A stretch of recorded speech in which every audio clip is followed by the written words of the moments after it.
What's going on, everybody? Figured I would take a little time and show you all this truck here. It's a 2024 International LT. It's got the Diamond Elite interior in it, which I'm not very familiar with Internationals, but basically I think that's pretty well some inserts in the door, and generally there's some stitching, but this one doesn't have it. And then same thing back there on the back. Truck's got a 13 speed in it, X15 Cummins, and 308 rear ends. I'll start it up here and let y'all hear it run. Flip on the master disconnect, that way it's not the way it'll actually start.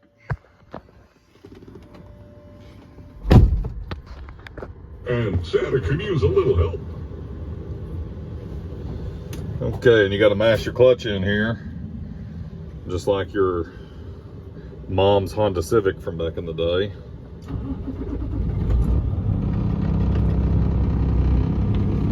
Okay, so this truck here, bought it about a month ago, and so far we've got 12,050 miles on it.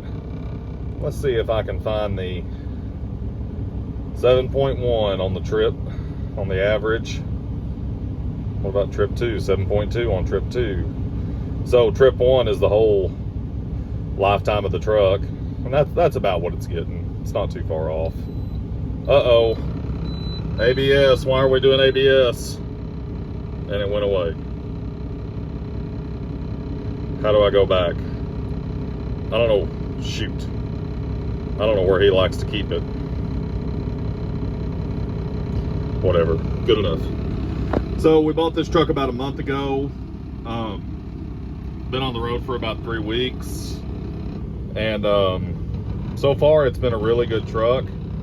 I'll be honest with you guys, I was very nervous about buying it, just because reading horror stories on the internet and everything, and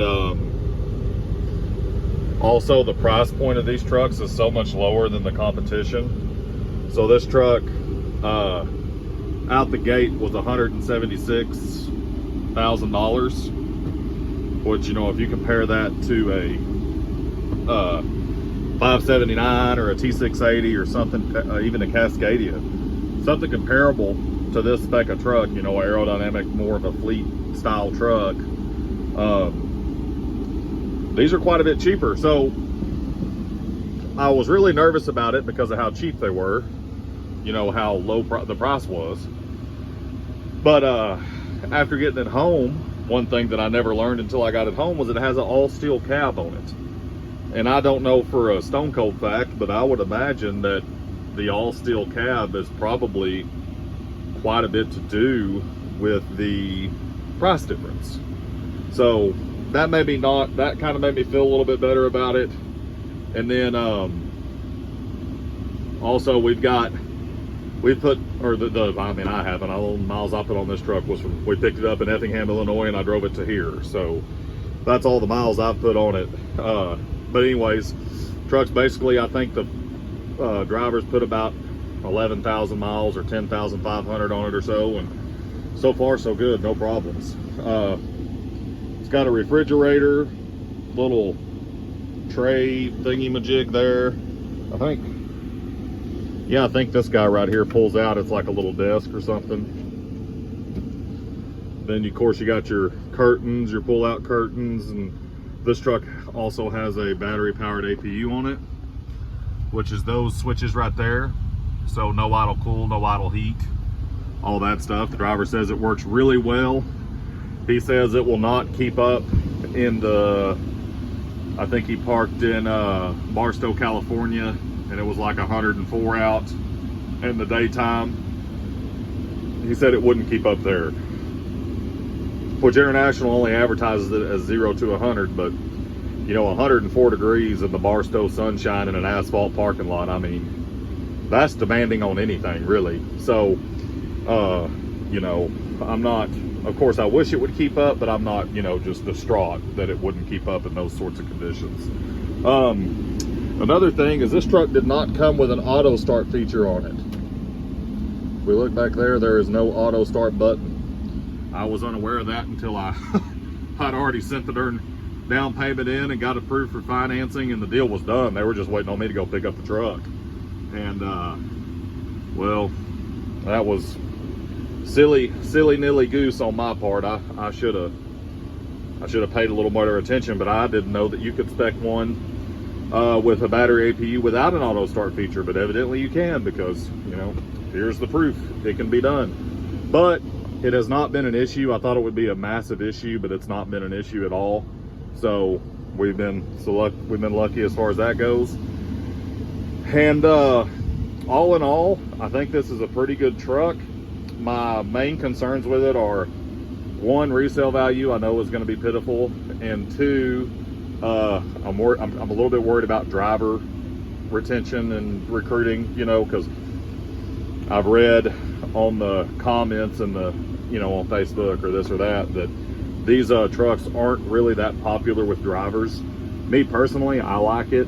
I drove it all the way here and I liked it. I drove it, I like it better than the Cascadia just because the cab's a little narrower, and I prefer that. I don't like to sit directly behind the steer tire. You know, I don't mind giving up whatever, a few inches between the seats in order to sit inside to the inside of the truck a little bit. Some people, I guess, want every square inch of room they can have. Me personally, I don't like sitting behind the steer tire. That's just me. But all in all, I feel like it's